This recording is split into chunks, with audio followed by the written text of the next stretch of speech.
त्यसैले मैले खोलेर मलाई एउटा मौका दियो सरकारले, नत्र सरकारले खोलेको भए, राष्ट्रिय आविष्कार केन्द्र खोलेको भए मैले खोल्नै पाउने थिएँ।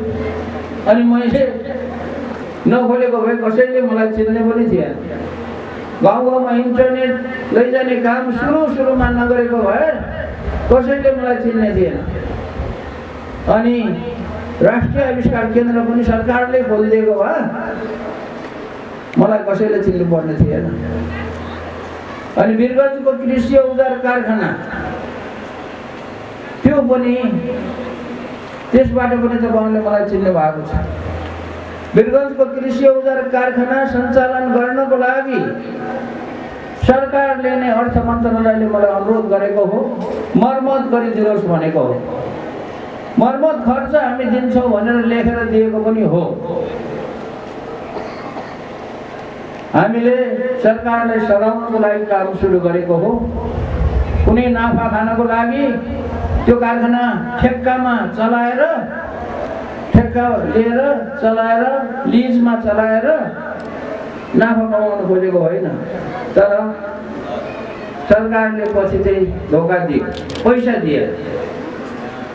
सरकारले पैसा नदिए पनि त्यो हाम्रो हामी सबैको कारखाना हो। त्यो कारखाना तपाईहरुले के बुझ्नुपर्छ भने वीरगञ्जमा भएको त्यो कारखाना सरकारको मात्रै कारखाना होइन, वीरगञ्जवासीको कारखाना होइन, हामी सबै नेपालीको साझा कारखाना हो। किनभने सरकारको सम्पत्ति सबैको साझा हुन्छ। यो हाम्रै साझा सम्पत्ति हो भनेर मैले अनेक उपाय गर्दाखेरि पनि केही सिप नलागेर मेरो आफ्नो आत्मकथाको किताब लेखेर नेपालभरि 526 दिनसम्म बेचेर 12 करोड रुपैयाँ भन्दा बढी पैसा नाफा खर्च घटाएर त्यति बचाएर त्यो कारखाना अहिले चलाइरहेको छ। त्यो कारखानाले पनि मलाई चिनाउन मद्दत गरेको छ। राष्ट्रिय आविष्कार केन्द्रले पनि मलाई चिनाउन मद्दत गरेको छ र गाउँ गाउँमा इन्टरनेट पुर्याएको नाताले पनि मलाई धेरैले चिन्नुहुन्छ, संसारभरिको मान्छेले चिन्छन्।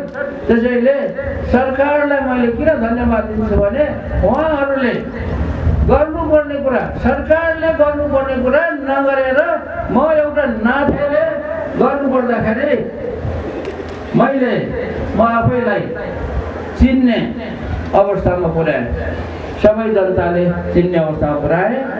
यदि मलाई सरकारले त्यो राष्ट्रिय आविष्कार केन्द्र खोल्नलाई मद्दत गरेको भए म उतै हराउँथे।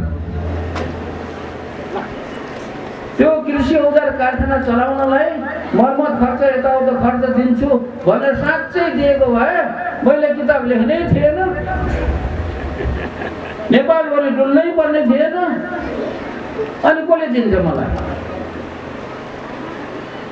त्यसैले सरकारलाई मैले धन्यवाद दिन, यो भन्दा अगाडिको पुराना सरकारहरूलाई म धन्यवाद दिन चाहन्छु। किनभने उहाँहरूले मलाई विश्व सामु, आम नेपाली जनताहरू सामु चिनाउने मौका दिनुभयो। धन्यवाद छ पुराना सरकार। यो हो। र मलाई मन्त्री बन्ने पनि मौका दिनुभयो। त्यो चिनेको हुनाले, सबैले चिनेको हुनाले म भदौको आन्दोलनपछि मन्त्री पनि हुन पाएँ। कसैले नचिनेको भए म कसरी मन्त्री हुन्थेँ? त्यो पुरानो सरकारहरूले मौका दिएर नै म मन्त्री हुन मौका पाएँ।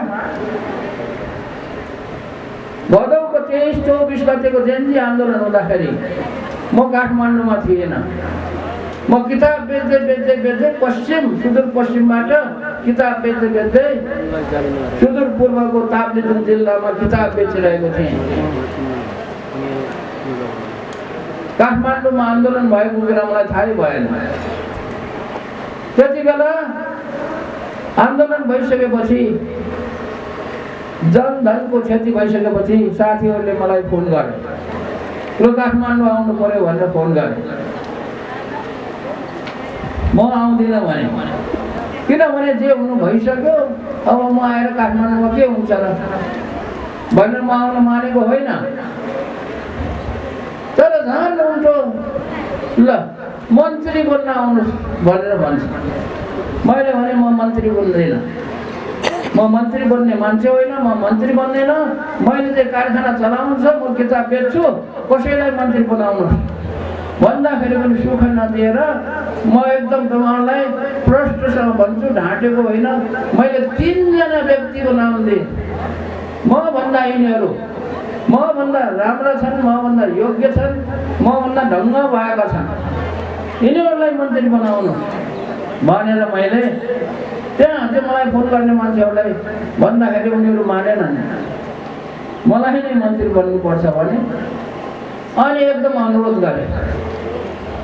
मैले के सोचेँ भने देशमा यस्तो किसिमको सङ्कटपूर्ण स्थिति भएको बेलामा देश कहाँ जान्छ कता जान्छ भन्ने अवस्थामा म एउटा मन्त्री भएर एउटा मन्त्रीले सम्हालिदिएँ भने केही न केही देशमा शान्ति आउँछ कि भन्ने एउटा आशाले मात्र म मन्त्री हुन स्वीकार गरेको हो।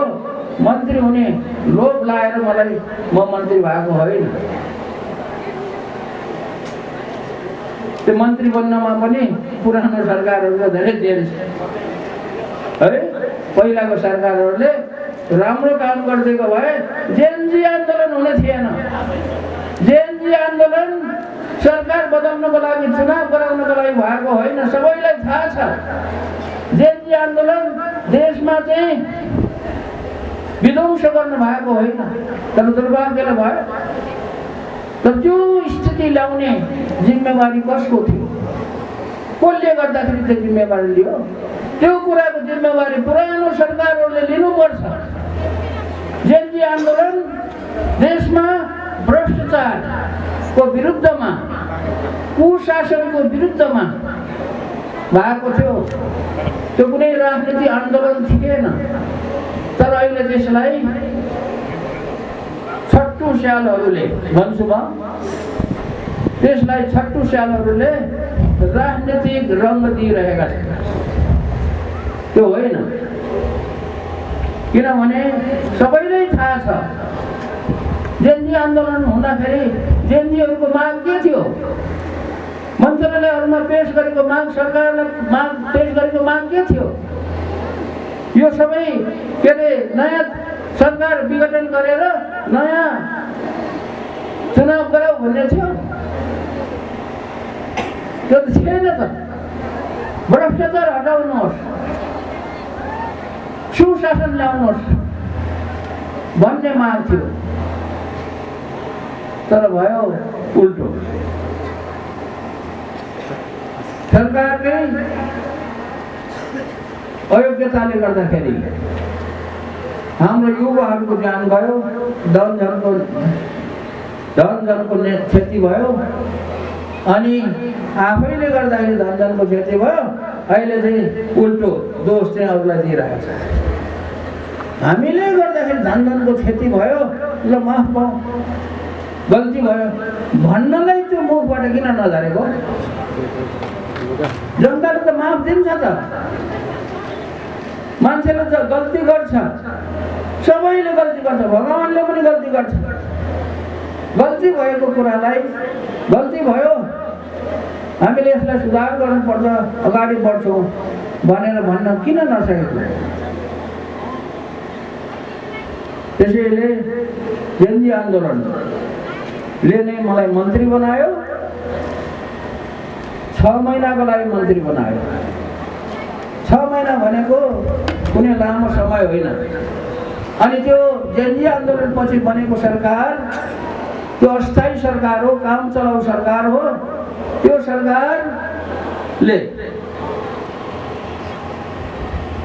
अघिल्लो सरकारहरू जस्तो पुरा काम गर्न सक्दैन। काम चलाउ सरकारले पनि ठुलो ठुलो काम गर्न सक्दैन, छोटो समय छ।